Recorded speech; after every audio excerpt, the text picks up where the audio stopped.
നമസ്കാരം. ആഗോള രാഷ്ട്രീയ ഭൂപടത്തിൽ എന്നും ചർച്ചാ വിഷയമാണ് ഇറാന്റെ ആണവ പദ്ധതികൾ.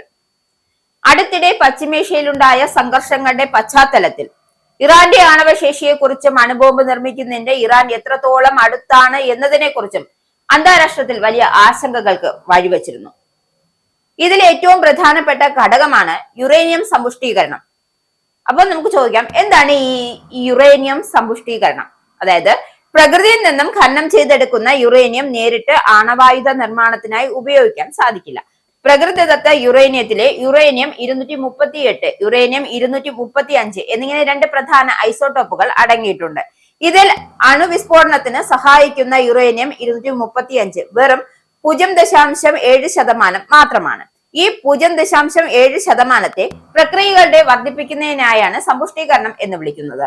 സെൻട്രിഫ്യൂജുകൾ എന്ന അതിവേഗ യന്ത്രങ്ങൾ ഉപയോഗിച്ചാണ് ഈ പ്രക്രിയ നടക്കുന്നത്. യുറേനിയം ഹെക്സാഫിലുറേറ്റ് വാതകത്തെ മിനിറ്റിൽ ലക്ഷക്കണക്കിന് തവണ കറക്കി ഭാരം കുറഞ്ഞ യുറേനിയം 235 ഐസോട്ടോപ്പുകളെ വേർതിരിച്ചെടുക്കുന്നുണ്ട്.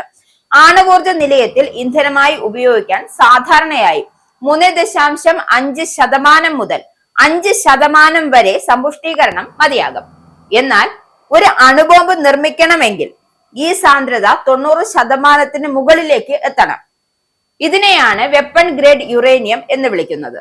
ഇറാന്റെ നിലവിലെ സാഹചര്യം എന്താണെന്ന് കൂടി നോക്കിയാൽ, അന്താരാഷ്ട്ര ആണവോർജ ഏജൻസിയുടെ റിപ്പോർട്ടുകൾ അനുസരിച്ച് ഇറാൻ നിലവിൽ 60% വരെ യുറേനിയം സമ്പുഷ്ടീകരിക്കുന്നുണ്ട് എന്നാണ്.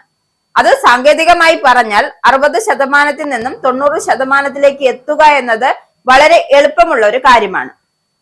ഇറാന്റെ പക്കൽ ഏകദേശം 140 കിലോയിലധികം 60% സമ്പുഷ്ടീകരിച്ച യുറേനിയം ഉണ്ട് എന്നാണ് കരുതപ്പെടുന്നത്. ഇത് 3-4 അണുബോംബുകൾ നിർമ്മിക്കാൻ ആവശ്യമായ അളവിലേക്ക് മാറ്റാൻ വളരെ ചുരുങ്ങിയ സമയം മാത്രം മതി. ഇറാന്റെ ബ്രേക്ക്ഔട്ട് ടൈം, അതായത് ഒരു അണുബോംബിന് ആവശ്യമായ സ്ഫോടക വസ്തു നിർമ്മിക്കാൻ എടുക്കുന്ന സമയം ഇപ്പോഴും വെറും ആഴ്ചകൾ മാത്രമാണ് എന്നാണ് വിദഗ്ധർ വിലയിരുത്തുന്നത്. എന്നാൽ യുറേനിയം സമ്പുഷ്ടീകരിച്ചത് കൊണ്ട് മാത്രം ബോംബ് പൂർത്തിയാകില്ല. ഇതിനെ ഒരു പോർമുനയായി മാറ്റുകയും മിസൈലുകൾ ഘടിപ്പിക്കാൻ പാകത്തിന് ചെറുതാക്കുകയും ചെയ്യേണ്ടതുണ്ട്. ഇതിന് മാസങ്ങളോ വർഷങ്ങളോ എടുത്തേക്കാം.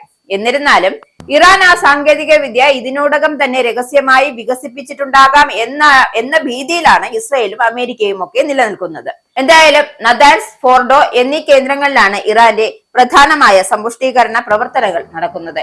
ഇതിൽ ഫോർഡോ കേന്ദ്രം ഒരു മലക്കിടയിൽ അതീവ സുരക്ഷിതമായാണ് നിർമ്മിച്ചിരിക്കുന്നത്.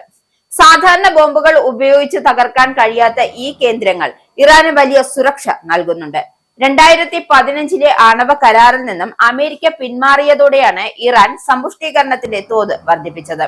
തങ്ങളുടെ ആണവ പദ്ധതി സമാധാനപരമായ ആവശ്യങ്ങൾക്കാണ് എന്ന് ഇറാൻ ആവർത്തിച്ച് വ്യക്തമാക്കുമ്പോഴും നിലവിലെ രാഷ്ട്രീയ സാഹചര്യം അവരെ ഒരു ആണവായുധം നിർമ്മിക്കാൻ പ്രേരിപ്പിച്ചേക്കാം. ഇറാൻ ഒരു ആണവ ശക്തിയായി മാറിയാൽ അത് പശ്ചിമേഷ്യയിൽ വലിയ ഒരു ആയുധ മത്സരത്തിനും ഗൾഫ് രാജ്യങ്ങളിലെ അരക്ഷിത അവസ്ഥയ്ക്കും വഴിയൊരുക്കുമെന്ന കാര്യത്തിൽ യാതൊരുവിധ സംശയമില്ല. അതുകൊണ്ട് തന്നെയാണ് ഇറാന്റെ ഈ വളർച്ചയെ അമേരിക്കയും ഇസ്രയേലും എന്നും പേടിയോട് നോക്കിക്കാണുന്നത്.